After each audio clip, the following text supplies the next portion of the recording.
Então, exemplo agora, o caso Suzane Voenstoffen aqui, né? Esse caso aí que ficou muito conhecido aí, que ela matou os pais e tudo mais. Todos os imóveis foram usucapidos. Todos? Todos.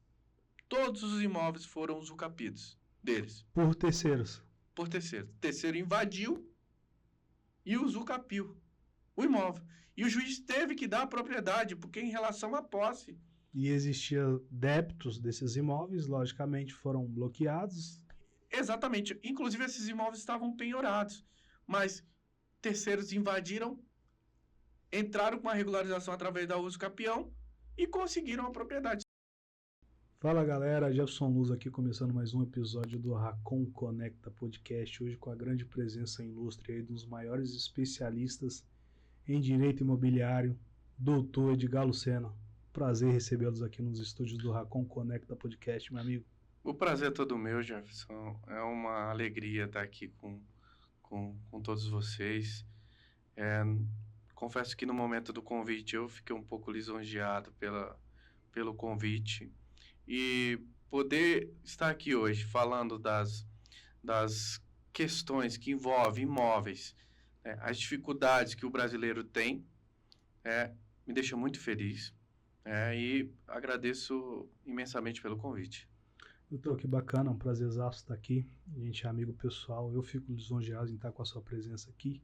Conta um pouquinho aí de como começou a sua trajetória dentro do direito imobiliário e o que te despertou para essa área específica aí.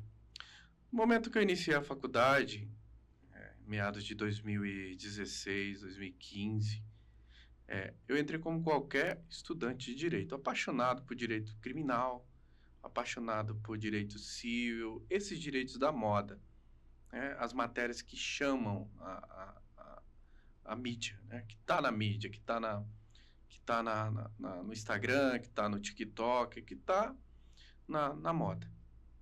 Só que quando eu entrei no direito, na faculdade, aconteceu logo um episódio com a minha mãe que me chamou muita atenção, que ela foi adquirir um imóvel, inclusive eu intermediei a compra, e eu, com muita vontade, muita gana ali de trabalhar, ter contato com o direito, ela acabou entrando em um problema muito grave. Ela comprou gato por lebre, o imóvel não era da pessoa, e só ela confiou apenas no que acho que a maioria dos brasileiros confia. O IPTU, a pessoa só alterou o IPTU para ela e deu um contratinho de compra e venda, que é um assunto que a gente vai falar aqui, e foi o suficiente para ela cair num golpe terrível que me deu muita dor de cabeça e que até hoje eu lamento muito todo o ocorrido com a minha mãe. Então, foi isso que me despertou. Desde lá eu só venho estudando sobre imóveis, já li diversos livros, já fiz vários cursos, já trabalhei com advogados renomados como o mestre Júlio César Santos. Um grande beijo, tá, professor, do seu aluno aqui. Então, isso me despertou uma vontade fora do comum sobre a área. E hoje é a área que eu realmente amo de verdade. Então, olha que interessante, né? Devido a uma dificuldade familiar que sua mãe passou na compra de um imóvel, né, um transtorno, você teve aquele estalo, você falou, cara, acho que minha área é o direito imobiliário, é isso que eu quero, é isso que eu vou para cima, né?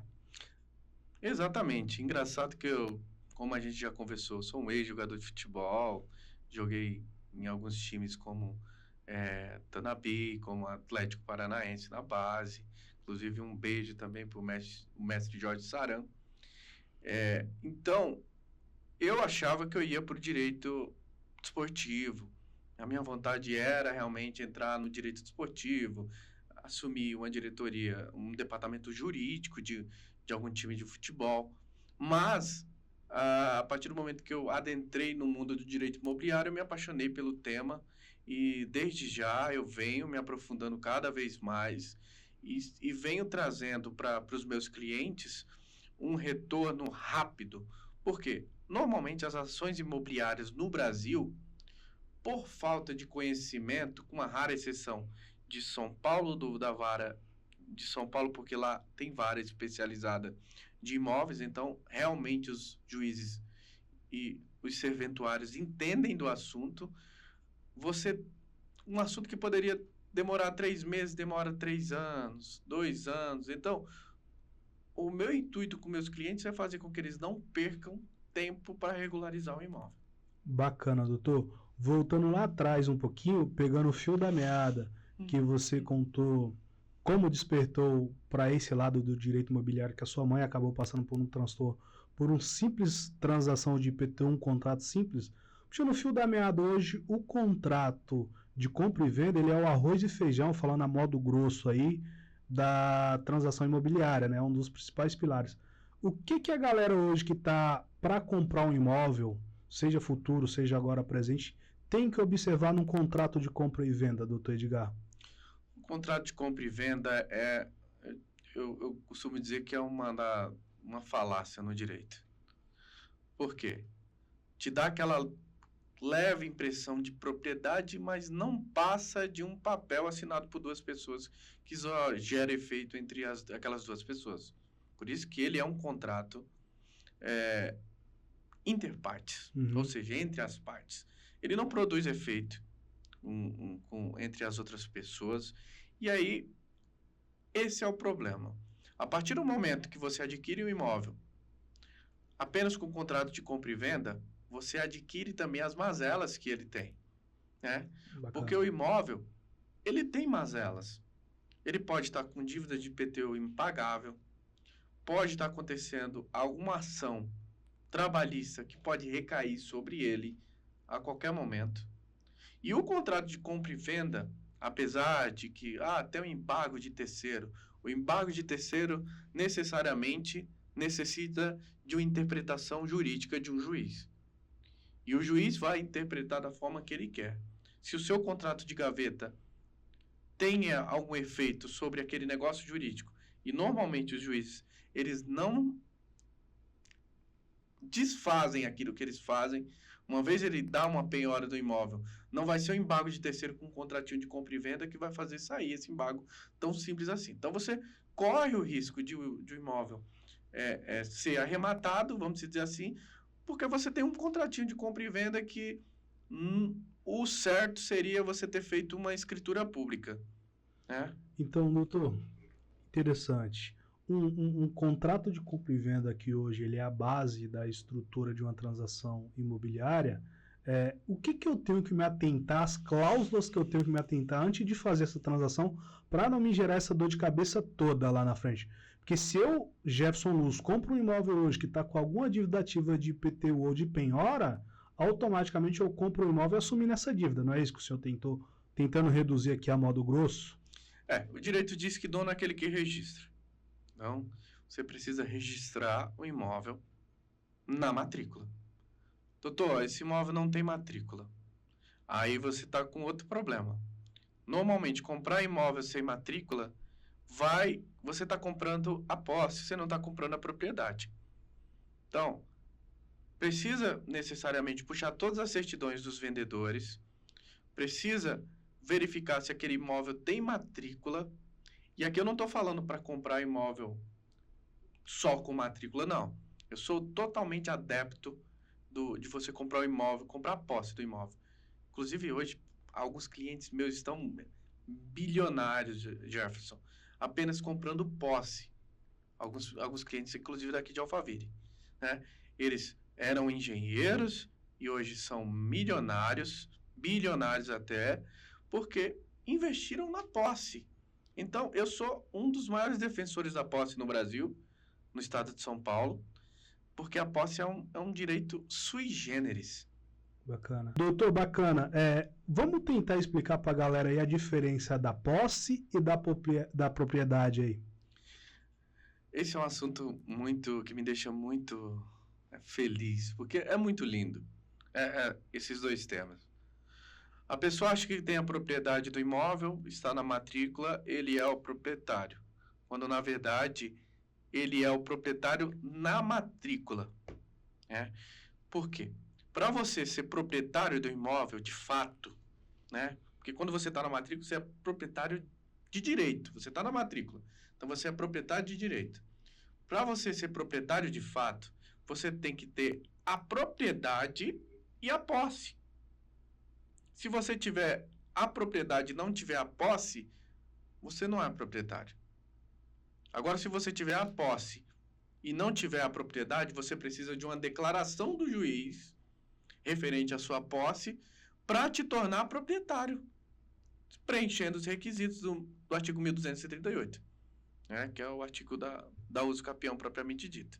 Então, apesar deles estarem em lugares distintos, né, eles têm 2 pesos e 2 medidas.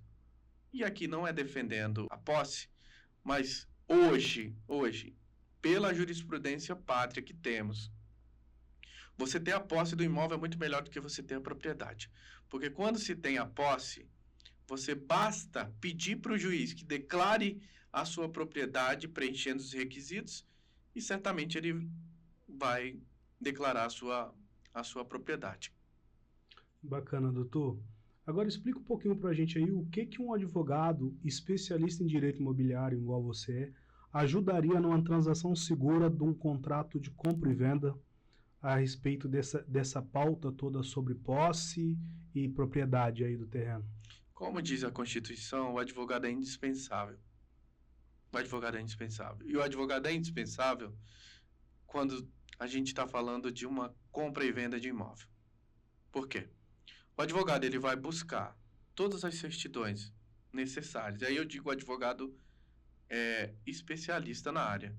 Não adianta você contratar um advogado que não entende, não sabe o que é posse. Não consegue diferenciar posse de propriedade. Não consegue. Então não adianta você contratar um advogado que tem pouco conhecimento de causa. O advogado ele vai puxar todas as certidões. Ele vai verificar se tem algum gravame no imóvel. Ele vai verificar se a longo prazo você vai ter algum problema. Ele vai verificar se o imóvel não está invadido. Ele vai verificar se o imóvel não foi objeto de outra transação. Então, se você for comprar um imóvel, eu aconselho a procurar um advogado.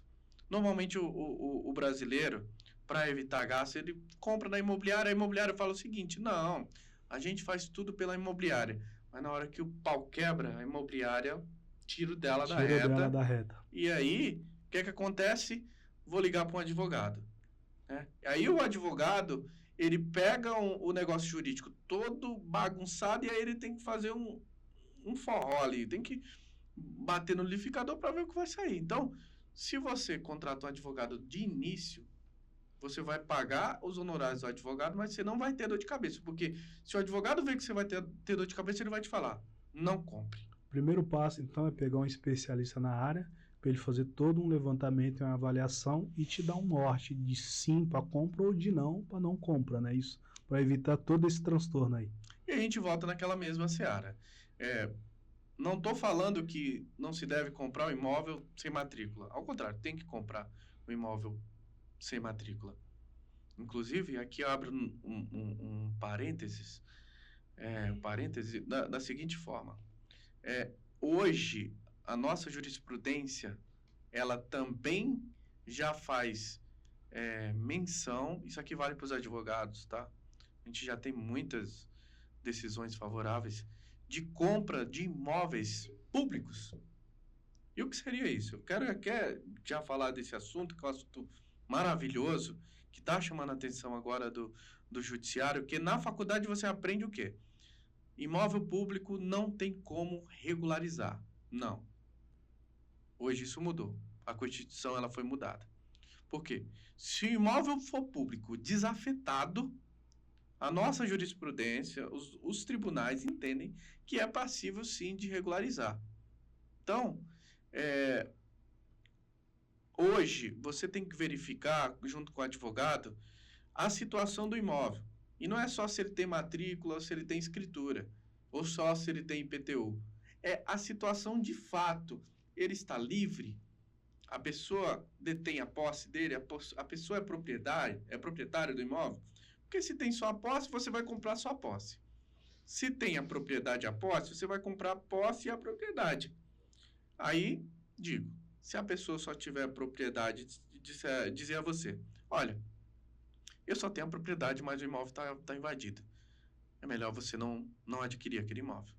Para não gerar transtornos maiores. Exatamente. Doutor, pegando o fio da meada aqui, falando um pouquinho de imóveis públicos, vamos falar um pouquinho de leilão de imóveis, né? Já que é um tema também que movimenta bastante aí as mídias aí, os coaches, os gurus aí. Hoje muita gente aí, investidor, está se aventurando dentro dos imóveis de leilão.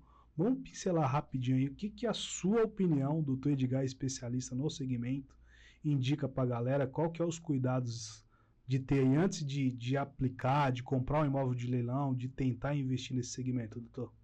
É um assunto muito complicado, porque esses coach, youtubers aí, eles vendem conteúdo indicando para os clientes que é um bom negócio, né? E eu não sou contra o leilão de imóveis.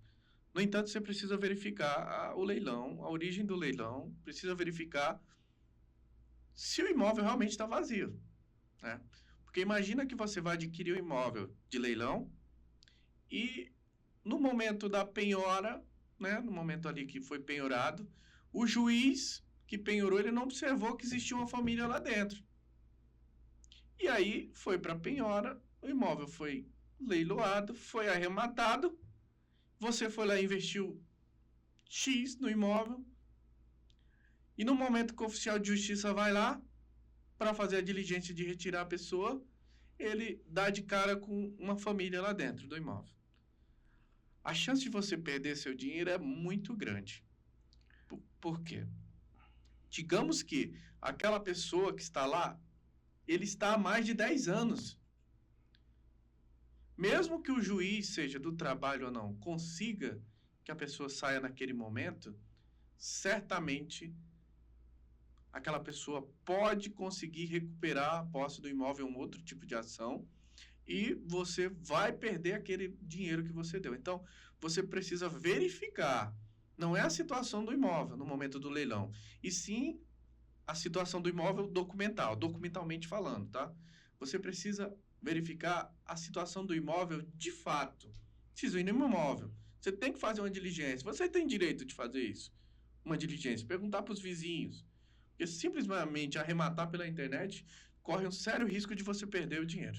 Bacana, doutor. Eu já ia elaborar uma pergunta em cima disso, mas você acabou respondendo. Então, de fato, eu tenho um imóvel que ele foi para leilão, então existe uma possibilidade, juridicamente falando, de eu conseguir reverter essa situação lá, mesmo o imóvel arrematado.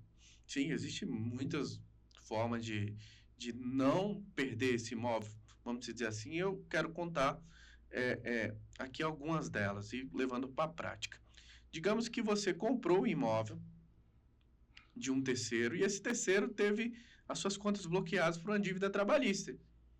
E aquele imóvel foi bloqueado, posteriormente penhorado, posteriormente arrematado. Você pode simplesmente entrar com uma ação que a gente vai falar daqui a pouco, que é a ação de uso capião, né? E aquela penhora do juiz certamente não terá efeito sobre você. Então, você precisa ter um advogado para agir rápido, para que você não sofra uma emissão na posse, e aí você perca a sua posse, e aí vai ficar um pouquinho mais difícil, mas existem outras ferramentas para estar evitando. E ainda, voltando no tema, hoje existe muito o uso capião de bem penhorado. Então, às vezes, o bem está penhorado, o bem está preso, tem um monte de gravame. Né? E agora, o 6º Congresso de Direito Civil, o jurista Ribas, né, ele deixou bem claro, né, que imóveis penhorados com gravame, eles são passíveis de uso capi. Ele não deixou dúvida sobre isso. Então, é assunto pacificado. Doutor, falando um pouquinho de penhora aí, o senhor deu o exemplo aí do jurista Ribas, né? Doutor, qual que é o cuidado que alguém hoje deve ter para não ter um imóvel penhorado, ou quem está nessa situação, como fazer para reverter isso juridicamente? É possível, não é possível? Olha, se você quer evitar uma penhora, né, de um imóvel que é seu, você é proprietário, necessariamente você tem que transformar ele em bem de família. E aí, não é simplesmente eu moro com a minha esposa e com meus filhos, aquilo é bem de família. Não, tem que enquadrar como bem de família. E a melhor forma de enquadrar, inclusive agora, 31 de outubro, entrou em vigor a nova lei que fala sobre escrituras públicas, de modo geral. Então, a melhor forma de você se proteger de uma penhora é pegar aquele seu imóvel que você mora com a sua família, fazer uma escritura de bem de família e averbar na matrícula. Fazendo isso, você vai estar coberto, nenhuma penhora vai recair sobre ele e a sua família não terá problemas se porventura vier algum juiz tentando penhorar, porque você joga a escritura lá e o juiz é obrigado, inclusive, se averbado na matrícula, ele já vai ver que existe uma escritura de bem de família e certamente ele não vai penhorar. E se você está na posse de um imóvel que você comprou com um contratinho de compra e venda e porventura o imóvel está penhorado, a melhor forma de fazer é o uso capião, mas tem que ser o uso capião específico de imóvel penhorado, para que você mostre para o juiz que, apesar daquele imóvel estar penhorado, você adquiriu aquele imóvel anteriormente e ele é seu em relação à posse. Bacana, doutor. Para finalizar o tema aqui, imóveis de leilão, qual que é a sua dica aí como especialista aí, para quem quer comprar imóveis de leilão? O que tem que ter cuidado? O que tem que levar em conta? Qual que é a margem de risco? Para finalizar esse tema aqui. A margem de risco ela é um pouco alta, né?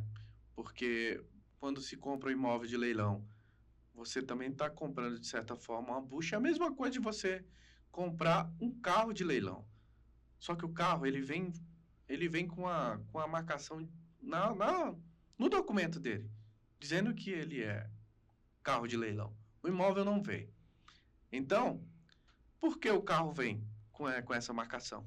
Porque ao longo dos anos, ele sofreu algumas avarias, né? E avarias judiciais. Passou por penhoras. Então, ele tem problemas. Você está comprando porque você está comprando um carro que tem problema. Então, é uma sorte.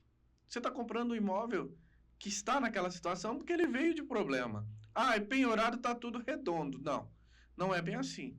Precisa verificar, precisa ir lá, precisa ir em loco, saber se realmente o imóvel é aquilo mesmo, saber se o imóvel realmente existe, começando por aí, porque as fotos que estão no site não diz o histórico do imóvel.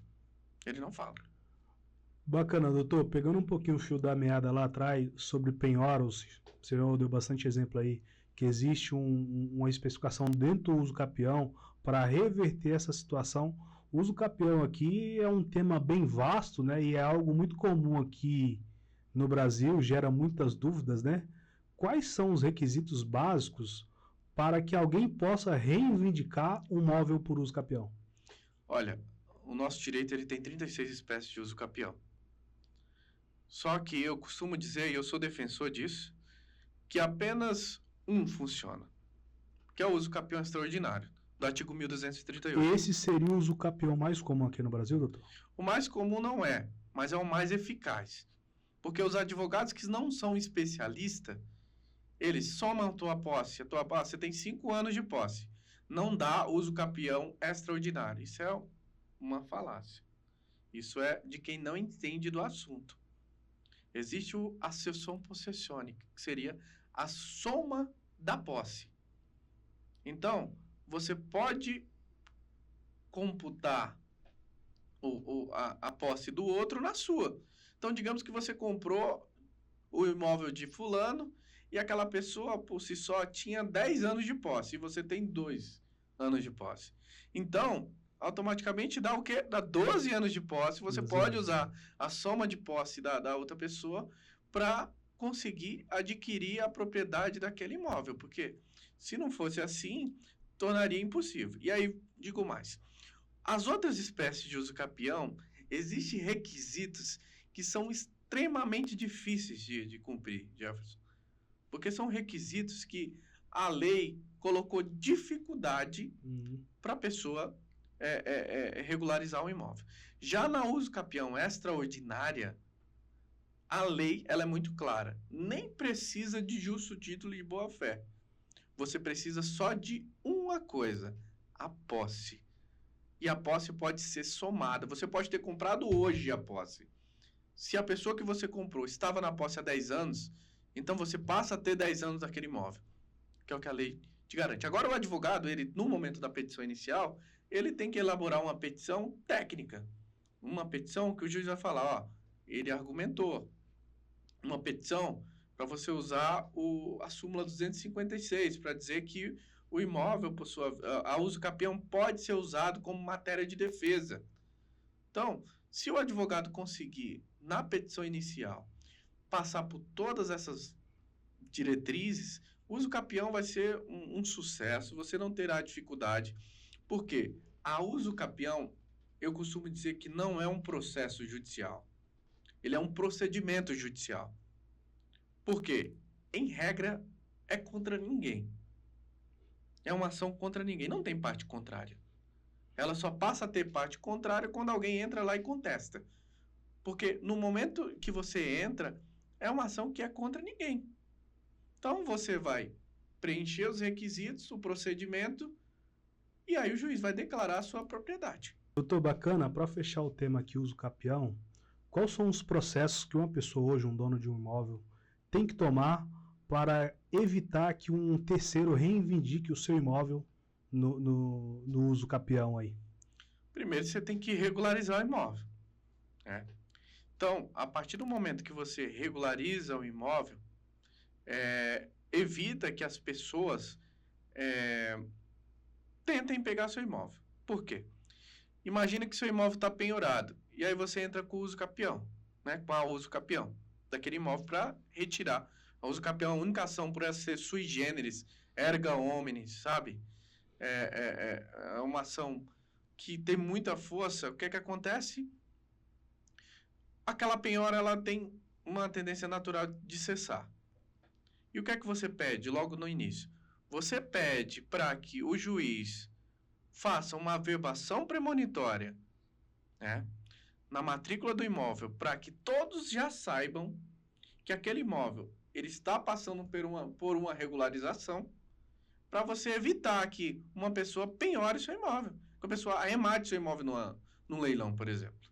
Então, a pessoa que está com o imóvel, ela não tem que se apegar ao IPTU.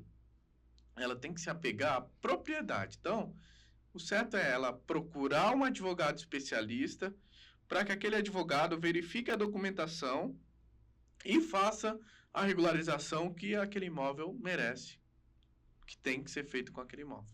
Bacana, doutor. Vamos falar um pouquinho de ação publiciana. Eu confesso que eu estava ansioso por esse tema. O que é a ação publiciana e o que ela significa, doutor? A ação publiciana, ela é uma ação que ela não está na lei. Então, ela estava no Código Civil já revogado e nesse novo Código Civil ela não entrou. Então, ela não está na lei, mas ela está na jurisprudência. O que seria? A ação publiciana é quando um outro tribunal, porventura, emite um terceiro na posse do seu imóvel, que você tinha o direito de usucapiar ele e não fez, não regularizou. Então, um outro juiz vem, tira você da sua posse e passa para um terceiro que aí matou no leilão. Então, aí não existe outra forma de retomar. Por quê? Há conflito de competência, há conflito por exemplo, um exemplo que eu tive no Tamboré 2, né? O meu cliente, ele perdeu o imóvel. Ele perdeu o imóvel porque veio uma ação trabalhista e tomou o imóvel dele. Esse imóvel foi penhorado, no caso? Foi penhorado. Esse imóvel foi penhorado, a pessoa arrematou e certo dia esse meu cliente estava lá na porta, chegou um oficial de justiça comunicando para ele que tinha uma decisão judicial para que ele saísse. Ele procurou um monte de advogado, todos os outros advogados diziam para ele que era inútil, porque existia uma decisão judicial que fazia com que ele perdia o imóvel, porque teve uma emissão na posse que automaticamente ele perdeu, ele contestou na esfera do trabalho, ele embargou na esfera do trabalho. Mesmo assim, o juiz do trabalho manteve inerte, até porque o juiz do trabalho está preocupado em satisfazer o débito trabalhista. Ele não está preocupado com a propriedade. Lá, na esfera do trabalho, apesar de usar o Código Civil e o Código de Processo Civil como base, mas ele não consegue adentrar na propriedade, na posse. Ele não verifica se você estava na posse ou não estava. Então, voltando para esse caso que houve no Tamboré 2, o cliente, ao me procurar, eu observei que ele estava na posse há 15 anos. Então, aquele juiz do trabalho, ele não podia, em hipótese nenhuma, retirar ele da posse. Bacana, doutor. Eu já ia elaborar uma pergunta em cima disso, já, né? Então, a ação publiciana, em alguns casos, ela pode ser mais eficaz do que o uso capião? A ação publiciana é um uso capião. É uma uso capião. Porque ela faz com que você retome a sua posse. Em alguns casos, como esse do Tamboré, o juiz estava tão claro para o juiz que ele já declarou a propriedade em relação à ação publiciana. Então, ele falou, retome o autor a posse do imóvel e já reverta a propriedade em relação à posse. Então, ele já deu a uso capião, né? Ação publiciana e uso capião é a mesma coisa, porém, a uso capião é quando você está na posse. A publiciana é quando você perde a posse. Bacana. Então, o juiz, porventura do trabalho, tirou você da sua posse e você, nossa, e agora o que é que eu faço? Existe uma forma, eu sei fazer, né? Então, a ação publiciana, ela vai resolver o seu problema, mas você precisa ter um advogado que conheça do assunto. Por quê? A maioria dos advogados sequer ouviu o que é uma ação publiciana. Outro dia eu estava conversando com uma advogada amiga minha e ela falou para mim o seguinte, eu já tinha ouvido falar da ação publiciana, né? Eu falei, mas você não é militante da área de direito imobiliário. Ela falou, realmente eu não sou, mas eu estudava para magistratura, então eu tive contato com a ação publiciana por causa da magistratura, mas eu não sabia conceituar. Depois que você está me falando o conceito, agora eu consigo conceituar e sei exatamente o que é a ação publiciana. Então, aqui no Tamboré 2, eu consegui um êxito rápido, né? Foi basicamente 6 meses. A pessoa que arrematou perdeu, Jefferson, em torno de 3 milhões de reais e não tem como recuperar. Por quê? Ela pagou lá na esfera do trabalho. Ela arrematou o imóvel no leilão lá na esfera do trabalho. Então, sinto muito, ela não tem o que fazer. Ela pode retomar aquilo lá, tentar pegar o dinheiro de volta, mas é praticamente impossível ela retomar aquele valor. Então, doutor, falando um pouquinho do seu caso, você tem um cliente que tem um imóvel piorado por questão de dívidas trabalhista, esse imóvel vai para leilão, o arrematante arremata esse imóvel por 3 milhões, o seu cliente é despejado da casa, certo? Aí você entra com ação publiciana. Lá na frente, a ação publiciana ela vira um uso capião. E aí você consegue retomar a posse desse imóvel para o seu cliente novamente, tudo juridicamente dentro da lei. Exatamente. Você falou exatamente como é o passo a passo da publiciana. Porque no momento que você ingressa com a ação publiciana, você está entrando numa briga de cachorro grande, digamos assim. Porque, na maioria das vezes, o juiz de primeira instância ele fica inseguro. Então, você tem que estar muito firme, tem que estar com um advogado muito bom, especialista no que faz, para que esse advogado, por sua vez, consiga efetivamente buscar seus direitos e você retome a posse do imóvel. Aquela pessoa que arrematou, sinto muito. Porque se é eu que estou no controle ali da pessoa que está arrematando o imóvel, eu peço para ele, verifica a posse do imóvel, se não tem alguém lá. Porque se tiver alguém, a melhor coisa que tem que fazer é verificar quem é aquela pessoa. Que se for um terceiro que comprou, e aí eu repito, o artigo 1238, ele diz que nem precisa nem ter boa-fé, nem justo título. Então, digamos, Jefferson, que eu invadi o imóvel e não teve nenhuma ação que me tirasse do imóvel. Vou dar um exemplo agora. O caso Suzane Voestoffen aqui, né? Esse caso aí que ficou muito conhecido aí, que ela matou os pais e tudo mais. Todos os imóveis foram usucapidos.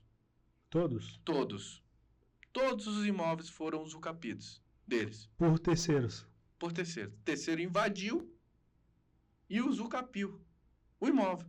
E o juiz teve que dar a propriedade, porque em relação à posse. E existia débitos desses imóveis, logicamente foram bloqueados. Exatamente. Inclusive, esses imóveis estavam penhorados. Mas terceiros invadiram, entraram com a regularização através da uso capião e conseguiram a propriedade. Você pode pesquisar agora, muito fácil, só pesquisar no Google, imóveis da família aí da Suzane, que foram uso capião, você vai ver inúmeras ações de pessoas pobres que invadiram os imóveis dessa família e conseguiram a propriedade e automaticamente passaram a ter um imóvel que vale milhões, exatamente por ter tido uma coragem de invadir o imóvel e fazer como a sua moradia. Aí eu digo, e se alguém invadir meu imóvel, o que é que eu faço?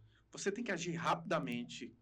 Você não pode deixar a pessoa passar 1 ano e 1 dia, porque se você invadiu, deixa lá. Passou 1 ano e 1 dia, você tira. Com um bom advogado, você tira. Mas vai te dar um trabalhão muito grande. O transtorno seria maior. Doutor, e nessa situação, em qual esfera atuar? Eu tenho imóvel, ele foi invadido, os invasores estão lá há 1 ano, por exemplo, 1 ano e alguns meses. Qual esfera a gente vai atuar aí? A gente vai atuar em qual esfera para tirar essa galera de lá? O engraçado é que a maioria dos advogados, eles procuram a esfera criminal para fazer o boletim de ocorrência por esbulho possessório. Mas seria um primeiro passo, né, de todo advogado. Mas isso é só uma coisa. Porque só fazer o boletim de ocorrência não vai bloquear para que a pessoa faça uso capião. Tem uma ação própria para que para evitar que a pessoa faça uso capião desse imóvel. Então você entra com ação, né, de esbulho possessório, né, e depende do que você tem, porque digamos que você tem a posse do imóvel. A ação que você tem que entrar em casos como esse, que a pessoa invadiu o seu imóvel, que você estava na posse, não é qualquer ação. Tem que ser uma reintegração de posse, necessariamente, né? Mas imagine que você tem a propriedade do imóvel e a pessoa foi lá e invadiu. Então não é uma reintegração. É uma ação reivindicatória, né? Então, imagina que você comprou o imóvel e ele está invadido. Então nem é nenhuma das duas. É uma imissão na posse. Você nunca teve a posse. Então você é proprietário, o imóvel está invadido. Imissão na posse. Tudo isso faz diferença no momento que você vai retirar o invasor. Por quê? O invasor, se você não entrou com a ação correta, ele passou 10 anos lá e você entrou com a ação errada, o juiz pode falar, né, mas você não entrou com a ação correta. Não era essa para impedir, para paralisar que a pessoa... Eu quero falar numa linguagem simples, que é para o pessoal que está em casa entender melhor, né? Então, paralisou a aquisição daquela pessoa pela posse. Você tem uma ação correta, não pode ser qualquer uma. Se você entra com qualquer uma, o juiz pode falar, mas você entrou com a ação errada. Sinto muito, ele ficou 10 anos, você não entrou com a ação correta, o imóvel é dele, né? E é assim que funciona. E eu repito, pode ver, quem quiser, só bater no Google aí, artigo 1238 do Código Civil. Para você adquirir o imóvel, nem precisa ter boa-fé e muito menos justo título, né? E aí, eu entro numa seara que realmente o imóvel precisa cumprir a sua função social de propriedade. Doutor, a partir do momento que o proprietário ele tem um imóvel invadido e o invasor ele entra com esse processo de uso capião, qual que é o tempo dele até essa burocracia desenrolar e ele conseguir concretizar a posse desse imóvel? É possível isso? A lei diz que passou 10 anos e a pessoa constituiu aquele imóvel como moradia e você não contestou, você não retoma esse imóvel, né? Então, 10 anos, o invasor, no caso, ele já tem direito a entrar com uso capião. 10 anos se for uma casa. Mas digamos que tem a posse indireta. Você cuida do imóvel há um tempo. Então, é 15 anos. Bateu o prazo de 15 anos no imóvel e não necessariamente pagar IPTU. IPTU é apenas um requisito. Ter a posse é cuidar do imóvel, dar função social, alugar ele, né? Então, é isso. Bateu os 15 anos, o imóvel é seu, né? Acontece, agora eu tive um caso agora que eu entrei na ação, a ação já tinha 25 anos. E era exatamente uma reintegração de posse. No caso, essa pessoa estava sobre a posse cuidando desse imóvel. No caso, o meu cliente era proprietário e uma outra pessoa se dizia possuidor desse imóvel. Um inquilino, no caso. No caso, um vizinho. Um vizinho. Dizia, não, essa parte também é minha. Então, iniciou um processo que durou todos esses anos.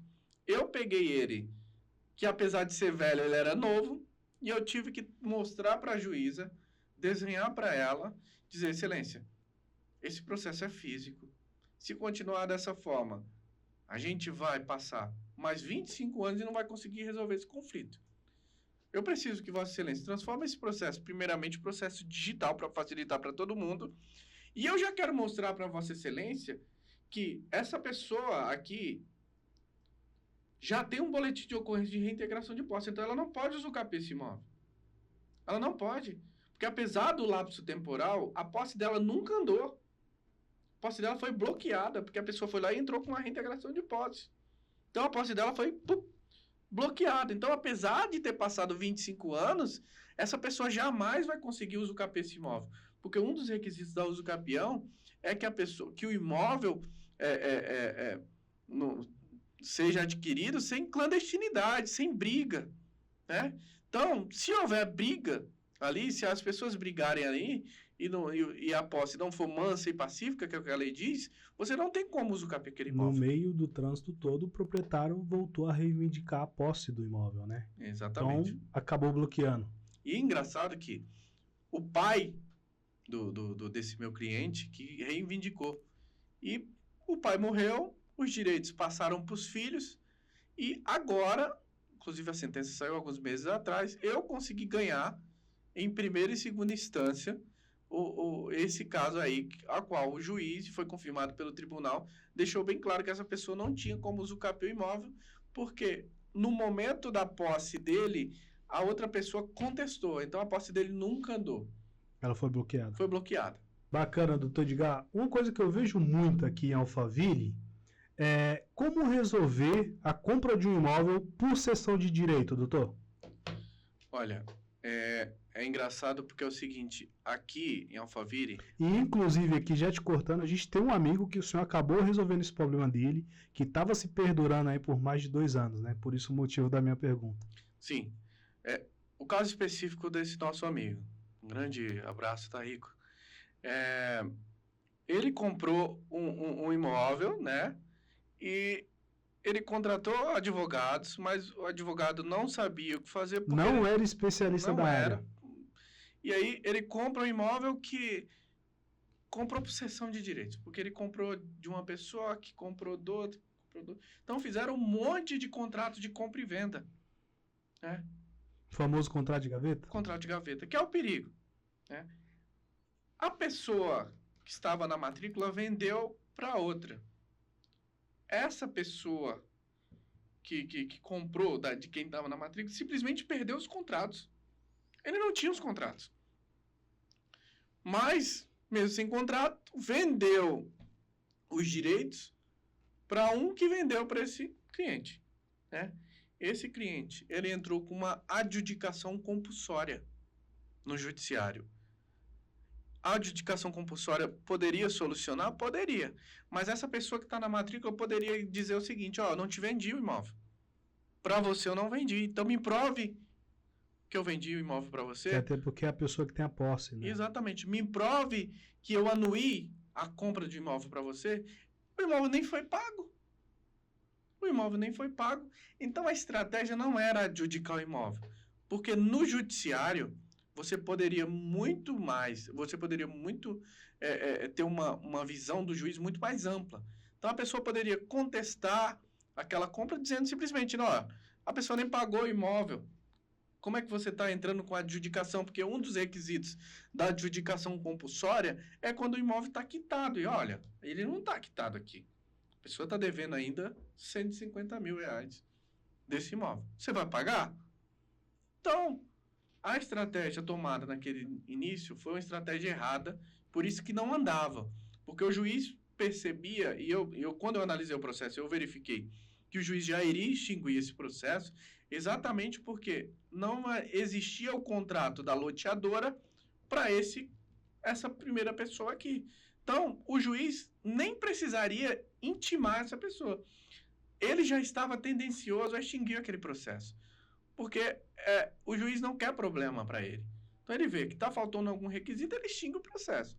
O que é que eu fiz? Usando Aí não é porque eu sei mais que todos os advogados, aí é porque eu sou militante da área e eu sei na prática como funciona. Eu simplesmente entrei em contato com quem tinha que entrar, solicitando o contrato inicial da loteadora e mostrei extrajudicial, com uma notificação extrajudicial para a parte, que aquele imóvel foi vendido por cessão de direitos e que meu cliente, por sua vez, ele era o proprietário do imóvel. A empresa que era loteadora, ela entendeu que o meu procedimento foi o procedimento correto e automaticamente marcou a outorga da escritura em menos de 3 semanas. Então, um processo que já pendurava há 2 anos, eu consegui resolver ele em menos de 3 semanas, apenas usando a prática, que é como funciona. O conhecimento na prática. Isso, por quê? Tudo isso que a gente está conversando aqui, Jefferson, pode ser feito extrajudicial. Não é porque você faz um uso capião que é só uso capião que vai funcionar para você. Inclusive, a uso capião é 6 meses para você resolver. Não existe uso capião de 3 anos sem briga. Você tem que fazer o procedimento correto para que seu cliente resolva. E em casos desse aqui, é 1 semana para você resolver. O cliente precisa vender o imóvel.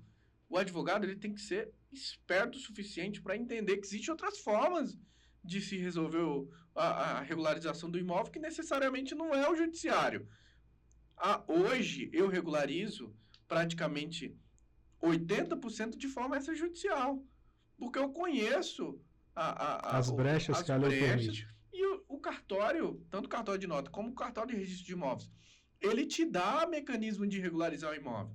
De uma forma mais rápida. O direito notarial, e aí isso pode ser tema de um outro programa, o direito notarial, ele é cara crachá. Cara crachá. A lei diz o quê? Falta isso, isso, isso, isso. Me traga isso, isso, isso, isso aqui que eu vou averbar. Então... É mais objetivo, né? Muito mais objetivo, porque não depende de uma interpretação. Ele depende de documentos que acostam aquela petição que é feita pelo advogado extrajudicial, né, direcionado ao ilustre cartorário, e preenchidos os requisitos, o cartório necessariamente ele tem que emitir a escritura. Bacana, doutor Edgar. Para você que não acompanha a gente lá no Instagram do Racon Conecta Podcast, durante a semana a gente postou um videozinho chamada lá para você interagir aqui, participar, para a gente fazer pergunta para o doutor Edgar aqui, e algumas pessoas mandaram umas perguntinhas lá. Vou trazer aqui a pergunta do meu amigo Guilherme, que mandou perguntar para você, doutor Edgar, como pagar menos taxa numa passagem de imóvel de herança? Obrigado pela pergunta, Guilherme. E é um tema bastante gostoso de falar pelo seguinte. Imagine que aquele imóvel de herança partiu de uma pessoa que faleceu há muitos anos, né? Então, em regra, você não tem que pagar taxa nenhuma. Por quê? A taxa que é o ITCMD. O ITCMD ele é progressivo. Então, imagine que teu pai morreu há 10 anos atrás. Você não compensa mais abrir o inventário do seu pai. Então, necessariamente, você tem que partir para um uso capião de herança. Então, o imóvel é seu, mas você vai falar, excelência, eu estou usucapindo o meu imóvel. Então, é o uso capião de herança. Então, você não vai pagar nenhuma taxa, você vai ter o trabalho apenas de pagar o advogado e vai ser um sucesso, você não vai ter problema nenhum e vai ter um grande ganho até mesmo para a família, porque a família vai falar, não preciso abrir inventário e vamos dividir por igual. Isso é um processinho para 6 meses sabendo fazer. Relativamente simples. Relativamente simples, preenchendo todos os requisitos, relativamente simples. Guilherme, respondido sua pergunta aí, abraço por interagir com a gente. Doutor Edgar, Lucena respondendo. Bacana, doutor. A gente tem mais uma perguntinha aqui, vinda do Instagram, do Tiagão. Ele pergunta assim, doutor Edgar, é possível reverter uma penhora que caiu no imóvel de herança? É possível sim, Tiagão. Obrigado pela pergunta. Né? Às vezes o teu parente ele falece, né? E recai sobre aquele imóvel gravames, penhoras de todo tipo e você não sabia. Essa dívida ela repassa para os herdeiros, mas se você não abrir o inventário, não precisa pagar. Então, eu estou sendo bem objetivo aqui. Se o imóvel está penhorado, você adentra de novo na esfera da uso capião de herança, né, que é um tema muito falado nos tribunais, e você consegue regularizar e retirar aquela penhora que recaiu sobre o seu imóvel e limpa ele, porque a ação de uso capião ela é para limpar o imóvel, ela só serve para isso.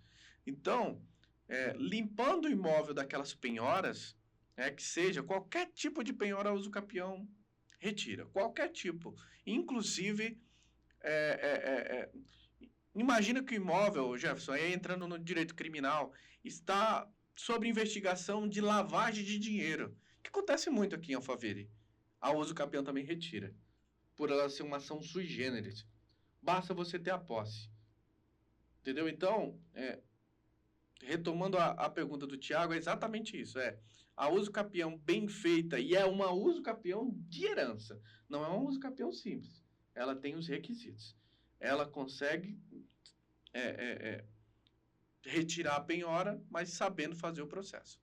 Bacana. Respondida aí a pergunta do Tiagão, é possível sim retirar a penhora de um imóvel de herança. Não é isso, doutor? Exatamente. Bacana, doutor Edgar. A gente tem mais uma perguntinha aqui do Leandro. Existe alguma prevenção em hold familiar de herança ou não? Obrigado pela pergunta, Leandro. Existe sim. As prevenções, ela vale para qualquer área do direito, né?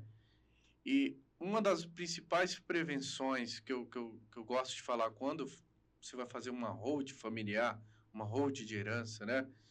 É que todos os herdeiros façam a sua anuência, deem a sua anuência, né?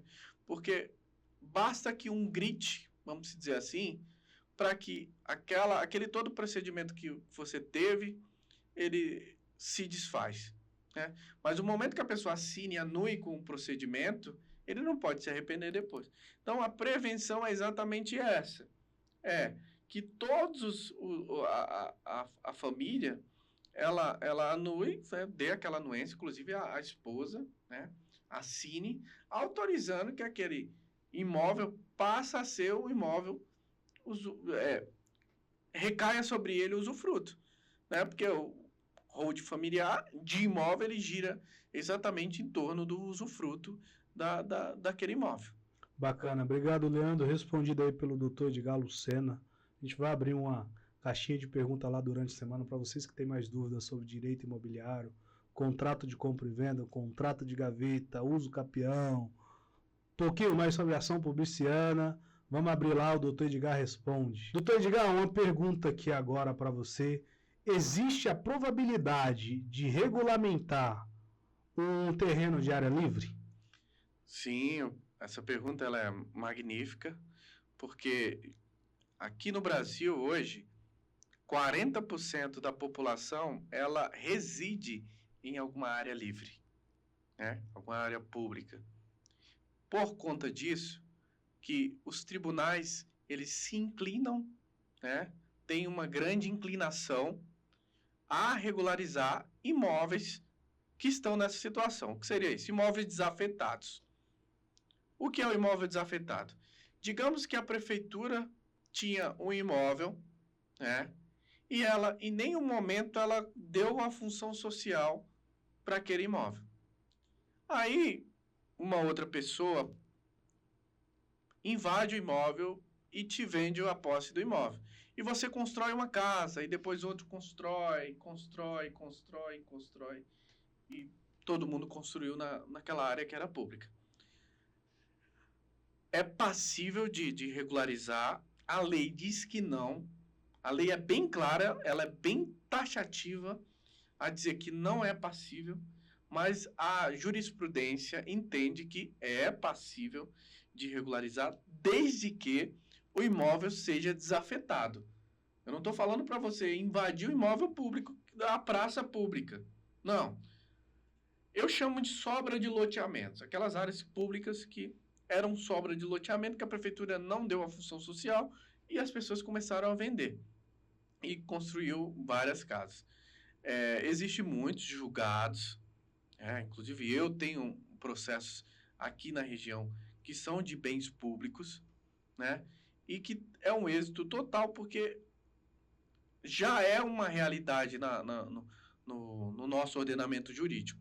Então, contrariando a Constituição brasileira e contrariando o que a maioria dos advogados conhecem, há a possibilidade, sim, de regularização de um imóvel público. Então, o imóvel é público, advogados, eu consigo te ajudar, consigo te ensinar a fazer isso. Existem muitos imóveis públicos que dá para regularizar dessa forma, mas você precisa entrar com o processo correto, argumentando com a jurisprudência correta, porque corre o risco de um juiz de primeira instância indeferir o pedido de cara, mas você recorre do pedido e certamente no tribunal, pelo menos aqui no estado de São Paulo, essa decisão vai ser reformada com certeza. Então, de fato, existe uma probabilidade de êxito muito grande nesse tipo de regulamentação. Sim, porque o imóvel ele tem que cumprir a sua função social, né? E às vezes o imóvel é público. E aí eu digo uma praça pública. Às vezes o imóvel ele é doente público. Ele é doente público. Então, por pertencer à prefeitura, se a prefeitura não der função social e o munícipe deu função social, necessariamente ele precisa de uma regularização daquele imóvel. A prefeitura ela faz algumas regularizações como a regularização fundiária, mas ela só dá escritura de posse. Então, não vai mudar muito. Você tem a posse. A prefeitura só declarou que você tem a posse. Então, necessariamente, você precisa invocar o judiciário para regularizar aquele imóvel, porque a prefeitura, ela fazendo a regularização, ela não pode fazer uma regularização de um bem público. Ela só pode te dar a escritura de posse. Quem faz essa regularização é o judiciário para uma decisão favorável ao requerente, desde que preencha todos os requisitos. Bacana, doutor Edgar. Por que aqui em Alphaville o proprietário hoje ele não tem a propriedade do imóvel, do terreno, ele tem o domínio útil? É até um pleonasmo, né? Isso, porque o proprietário ele não tem a propriedade. Né? Então, porque o proprietário não é proprietário.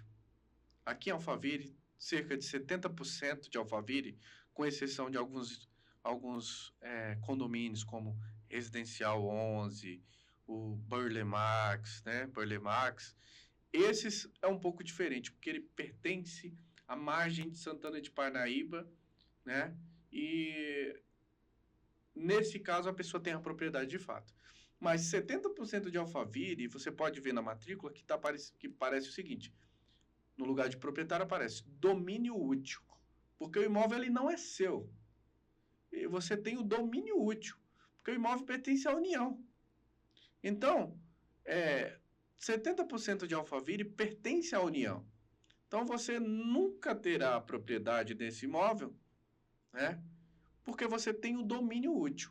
A União, por sua vez, ela cobra o laudêmio, exatamente para evitar que você faça um uso capião do imóvel.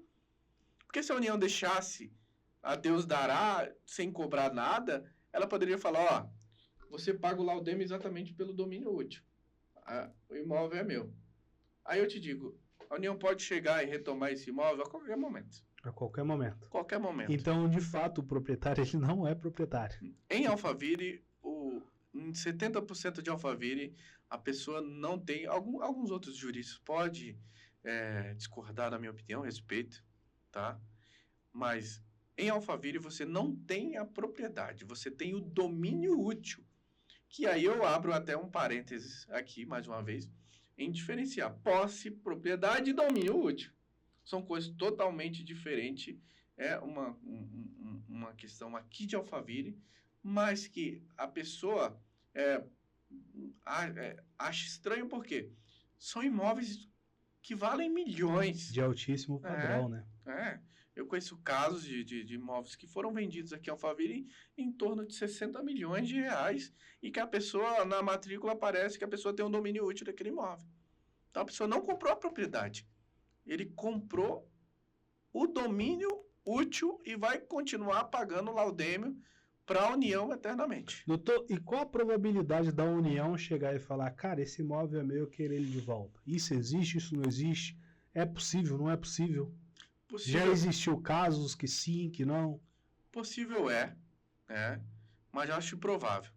Porque com esses impostos, a União arrecada milhões. Então, por conta disso, eu acho improvável a União, em algum momento, querer retomar esses imóveis. Porque Alphaville foi uma invasão, né? Pessoas invadiram e fizeram, transformar em Alphaville. Então, por conta disso, acredito que a União nunca vai querer retomar esses imóveis, exatamente por causa dos impostos que é arrecadado. Doutor, bacana. Trazer mais uma pergunta aqui para você, que um caso de um outro amigo também que trouxe essa queixa, eu apresentei vocês dois e de fato você está com esse caso dele. Acho que para os próximos aí 30 a 45 dias você vai trazer uma solução. Eu já vou aproveitar para trazer aqui, já que você resolveu esse caso na prática ou está resolvendo, né?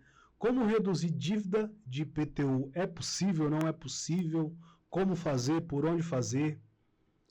Olha, o engraçado é o seguinte, que a dívida de IPTU, ela não pode ser extinta nem por uso capião. É a única dívida que nem a uso capião consegue extingui-la. Dito isso, você pode reduzir esse imposto. Digamos que a pessoa deve há 20 anos IPTU, que não é difícil de acontecer. Acontece muito. Aqui em Santana de Parnaíba, inclusive, acontece muito. Né? Aqui na região de Alphaville acontece muito. Você tem que entrar com ação pedindo a prescrição e eu aconselho você não fazer isso judicialmente. Aconselho isso, você procurar a própria instituição, ir direto na procuradoria do município e fazer um requerimento com os procuradores pedindo a prescrição intercorrente. Em vez de você recorrer ao judiciário, trabalhar ali local no município. Porque quando você invoca diretamente o procurador, ele faz aquilo com a canetada só, né? E quando você entra no judiciário, quem faz isso é o juiz. Então vai demorar muito. E eu gosto que meus clientes resolvam rápido. Trazendo para esse caso do nosso amigo aqui, eu já invoquei a procuradoria, já busquei os procuradores do município de São Paulo, que o caso é lá, e já conversei com um dos procuradores e ele concordou comigo. Eu mostrei para ele o seguinte, não tem como esse imóvel ter um valor venal de X e esse imóvel aqui ter um valor de Y, se eles são vizinhos. Então, o valor venal não é pela qualidade da construção. O valor venal ele é baseado pelo metro quadrado da região. Então, não adianta você não é porque você construiu um palácio que aquela casa onde tem um monte de gente que mora ali no mesmo quintal vale menos que um palácio, se ela tá menos ali. Por quê? Eu não estou falando do valor de compra do imóvel, eu estou falando do valor venal do imóvel.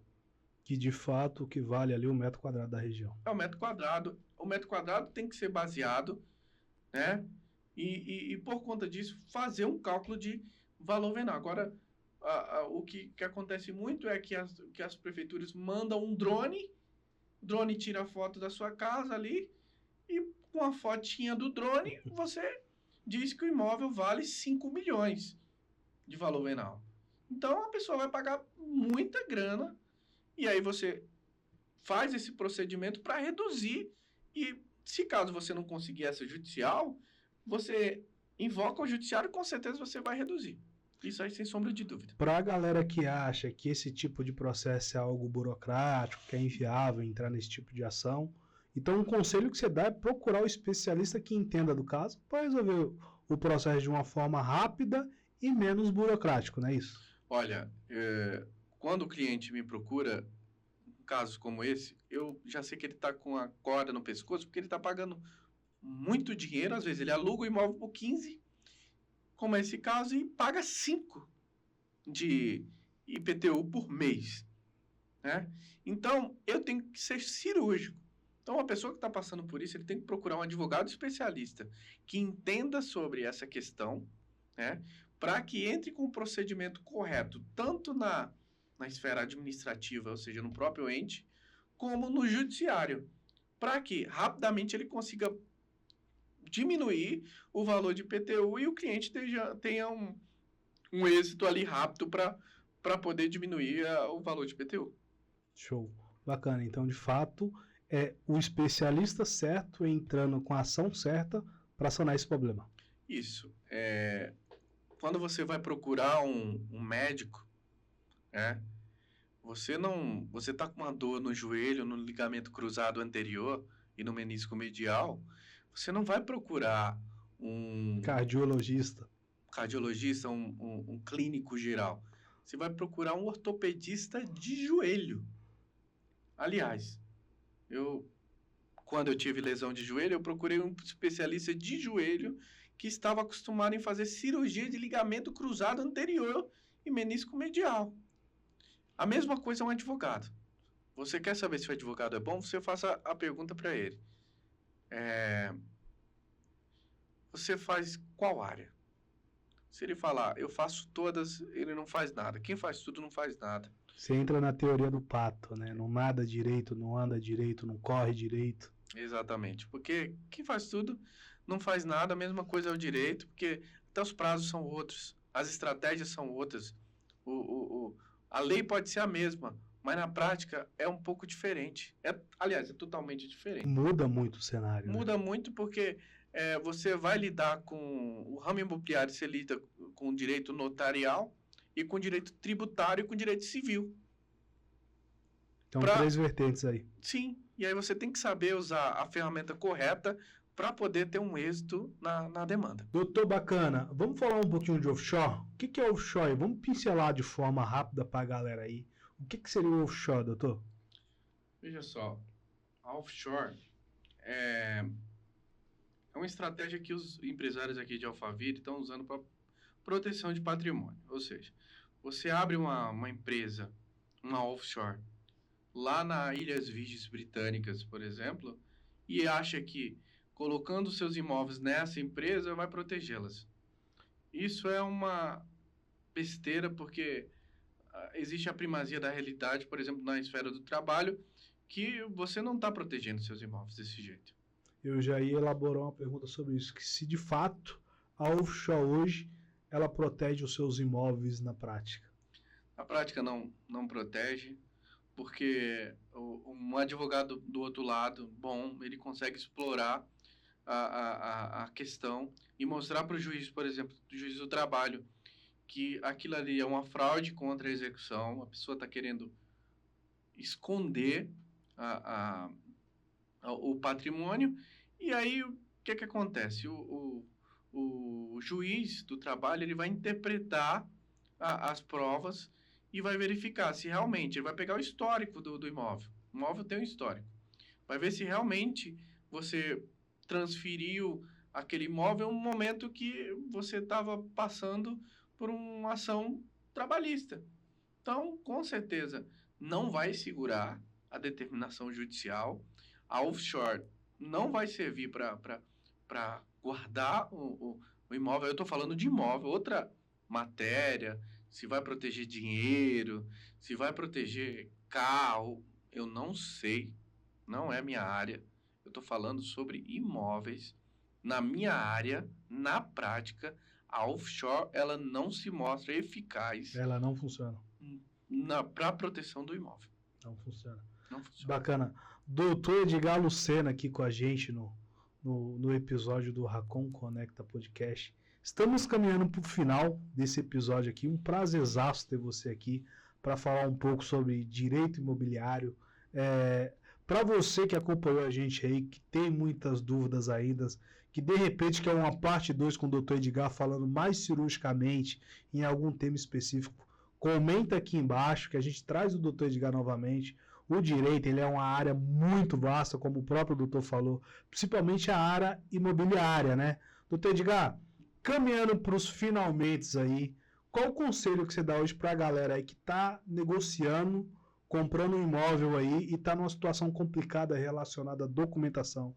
O que observar, como se prevenir, o que levar em conta e o que não ignorar na situação de documentação enrolada?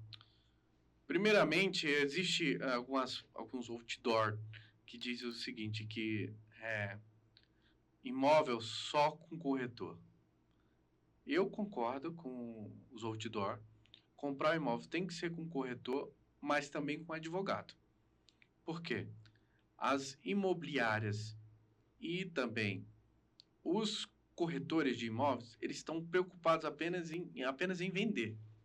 Então, eles não verificam documentação. Eles fazem um cara crachá.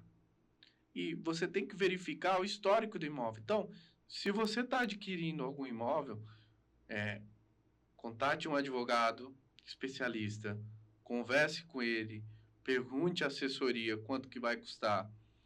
Por quê? Quem paga mal, paga 2 vezes. Então, é melhor você se prevenir do que você ter um problema muito grave no final. Eu tinha uma professora de Direito Civil, Vera Miqueves, que ela dizia o seguinte, ela sempre, quando ela estava explicando direito de propriedade em relação de imóveis, ela dizia o seguinte, que quem avisa, avisou, né? Então, quem avisa não é que ele é teu amigo. Quem avisa é um advogado que avisou, porque ele entende do assunto, ele sabe como evitar que você perca dinheiro. Então, falando nas palavras da professora Vera, né? Quem avisa, avisou. Então, procure um advogado especialista para te auxiliar, principalmente em imóveis que não tem matrícula, porque você pode comprar desde que você seja acompanhado por um advogado especialista. Bacana. Para você que acompanhou esse episódio aqui do Racon Conecta Podcast com especialista em direito imobiliário, Dr. Edgar Lucena, muito obrigado pela sua audiência até aqui. Para você que deseja participar aqui do nosso podcast, aqui abaixo nos links aqui, a gente deixa um formulário para você preencher ali, contar a sua história, e a nossa equipe entra em contato com você, e quem sabe de repente você está aqui do outro lado comigo, Gerson Luz, ou com o meu parceiro Rafael Caetano, bater esse papo contando a sua história, a sua trajetória. Doutor Edgar, prazerzaço ter você aqui, felizão por ter você aqui no Racon Conecta Podcast. Galera, comenta aí se vocês gostaram e até o próximo episódio. Tamo junto? Tamo junto. Obrigado, pessoal. Obrigado, Jefferson, pelo convite, o Racon Conecta. Estou à disposição de todos vocês e vamos para cima, vamos que vamos. Vamos para cima, vamos deixar redes sociais aqui do Dr. Edgar. Lá no Instagram do Racon Conecta ele vai tirar dúvidas. Manda lá a pergunta pro Dr. Edgar. Tamo junto, abraço.